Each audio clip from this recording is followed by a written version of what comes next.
പാലക്കാട് വടക്കഞ്ചേരി മംഗലം dam മേഖലയിൽ കനത്ത മഴയെ തുടർന്ന് ഉരുൾപൊട്ടൽ. മംഗലം ഡാമിന്റെ മലയോര മേഖലയിൽ 3 ഉരുൾപൊട്ടിയത്. ഉരുൾപൊട്ടലിന് പിന്നാലെ മംഗലം ഡാമിലേക്ക് നീരൊഴുക്ക് വർദ്ധിച്ചു. 2 മണ്ണിടിച്ചിലുണ്ടായി.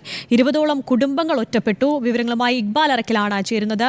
ഇക്ബാൽ, ഈ ഉരുൾപൊട്ടലിനെ തുടർന്ന് ഈ പ്രദേശവാസികൾക്ക് കൃത്യമായ മുന്നറിയിപ്പ് കൊടുത്തിട്ടുണ്ടോ? ഒപ്പം തന്നെ ഈ ഒറ്റപ്പെട്ട കുടുംബങ്ങളെ മാറ്റി പാർപ്പിക്കാനുള്ള നടപടികൾ തുടങ്ങിയിട്ടുണ്ടോ ഭരണകൂടം?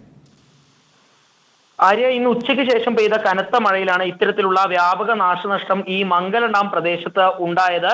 ഈ മംഗലം ഡാം മലയോര മേഖലയിലാണ് 3 ഉരുൾപൊട്ടിയത്. 2 മണ്ണിടിച്ചിലും ഉണ്ടായിട്ടുണ്ട്. 20 കുടുംബങ്ങൾ ഒറ്റപ്പെട്ടു എന്ന രീതിയിലുള്ള വിവരങ്ങളാണ് നിലവിൽ ഈ മംഗലം ഡാം പ്രദേശത്ത് ലഭ്യമാവുന്നത്. മാത്രമല്ല, ഈ ഉരുൾപൊട്ടിയതിനെ തുടർന്ന് ഈ മംഗലം ഡാമിലേക്ക് നീരൊഴുക്കും വ്യാപകമായി വർദ്ധിച്ചിട്ടുള്ള ഒരു സാഹചര്യമാണുള്ളത്. നിലവിൽ മംഗലം ഡാമിന്റെ ഷട്ടറുകളും ഉയർത്തിയിട്ടുണ്ട്. ഇതുകൊണ്ട് തന്നെ ചെറുകുന്നം പുഴയുടെ ജലനിരപ്പ് ഉയരാൻ സാധ്യതയുണ്ട് എന്നും അധികൃതർ അറിയിച്ചിട്ടുണ്ട്. ഈ പുഴയുടെ തീരത്ത് താമസിക്കുന്ന ആളുകൾ കനത്ത ജാഗ്രത പാലിക്കണമെന്നാണ് അധികൃതർ അറിയിച്ചിട്ടുള്ളത്. ഇതിനൊപ്പം തന്നെ ആളിയാർ ഡാമിന്റെ ഷട്ടറുകളും കൂടുതൽ ഉയർത്തിയിരിക്കുകയാണ്. ഇന്ന് വൈകിട്ടാണ് ഈ ഡാമിന്റെ ഈ വൃഷ്ടി പ്രദേശത്ത് മഴ കനത്തതിനാൽ ഡാമിന്റെ 9 ഷട്ടറുകൾ 9 സെന്റിമീറ്റർ വീതം ഉയർത്തിയത്.